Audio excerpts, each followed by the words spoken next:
पहिल्यांदाच गेले आदूच्या बाबासोबत पिक्चर बघायला. नमस्कार मंडळ. आज सकाळीच ना पप्पा सोबत मी आदूला ना हॉस्पिटलमध्ये घेऊन जात होते. सकाळी त्याला ना इतकी ताप आली की मला डायरेक्ट त्याला हॉस्पिटलमध्येच घेऊन जावं लागलं. आदूचं चेकअप झालं होतं. येता वेळेस ना पार्सल पण घेऊन आलो. मी आदूसाठी ना हे शर्ट आणि पॅन्ट ऑर्डर केलं आहे.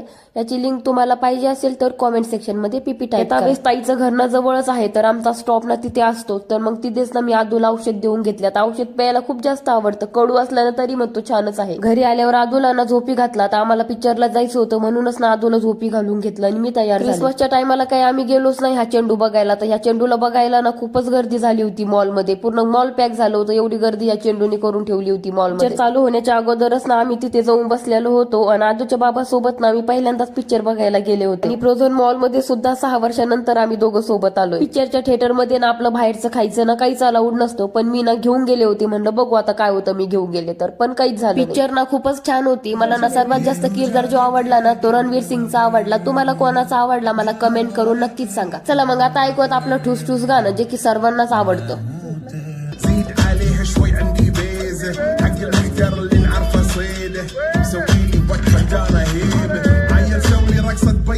جيب لي واحد كرك يلا بيا طق سيارة بوليس يلا يلا سوي لي رقصة رقصة البطريق ولا سلطة